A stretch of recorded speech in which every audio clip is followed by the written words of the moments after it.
Continuing our discussion on the reactivity of alpha carbons, let's talk about halogenating them. Now, in this video, I'm going to talk about halogenating them under basic conditions.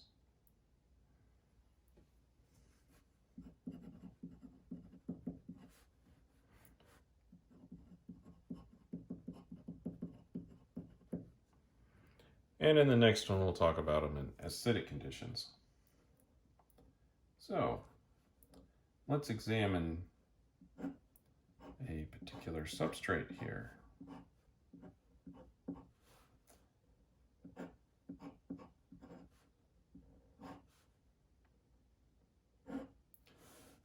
Now, we've got some alpha hydrogens right here. And we can halogenate them under basic conditions. So we'll need a base. Let's choose NaOH. And we need some halogen. Let's do bromine. Now, when we do this under basic conditions, can substitute one of these protons, and then it won't stop there. It will substitute the other one too. So let's talk about why that happens.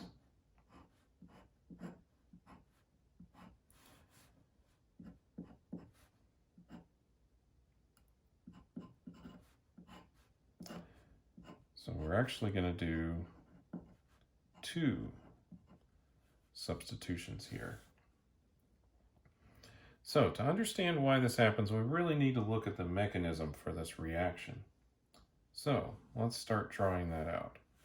First, we'll deprotonate one of these hydrogens here. So I've got some base. I'm going to bring that into the mix. Deprotonate the hydrogen. Those electrons are going to go back up to that carbon there, and we're going to form an intermediate here.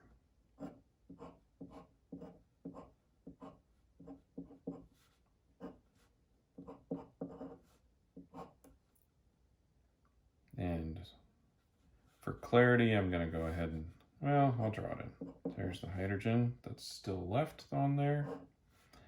We've got our electrons there. We've got a negative charge that's now existing on that carbon. And then next, we'll have our bromine. And our bromine is what's going to get attacked.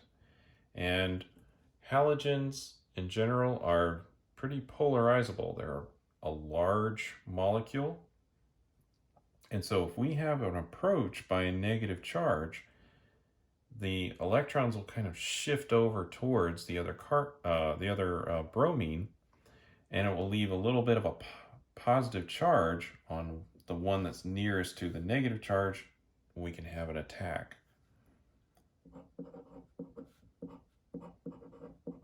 So when this bromine comes close to that negative charge, this one's going to be slightly positive, and the electrons are kind of be repelled over towards that one.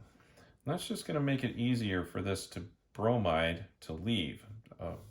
So we'll have this come in, do an attack, just like this. And this is an SN2 reaction right here, with bromide being the substrate.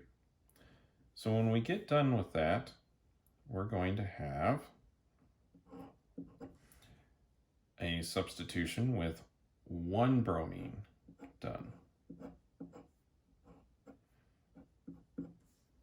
So clearly our mechanism is not quite finished because, well, we substitute both hydrogens.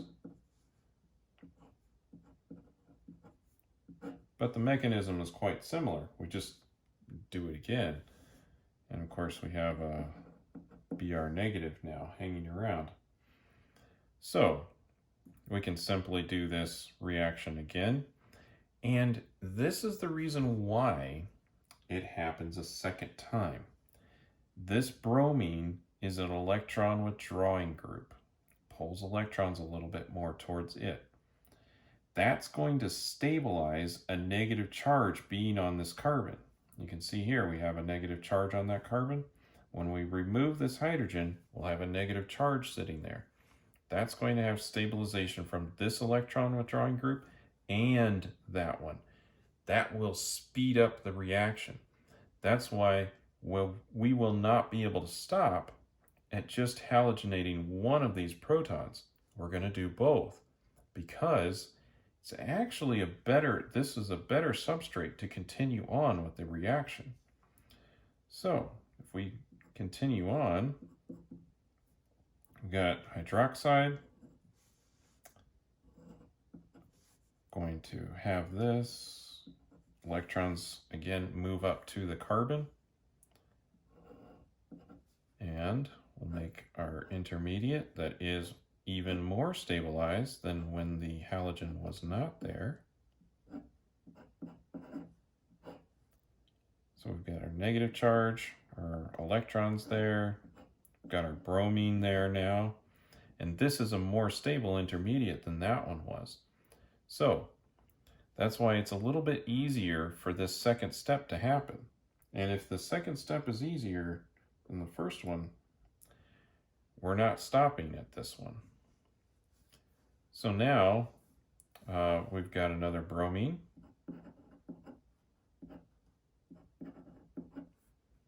Same kind of reaction happens. We have an attack, another SN2, and then from there, we form our product. Right? Now, this proton, because of the stability of this anion here, is a little bit more acidic. So again, that's why it continues on and halogenates, does more than one, if it's possible to do more than one, right? If we have more than one hydrogen on the alpha carbon, we will get more than one halogen on there. And this halogenation works with chlorines and iodides as well.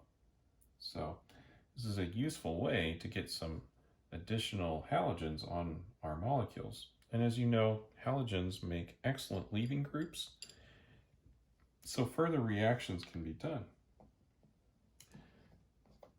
So this is the halogenation of an alpha carbon using basic conditions.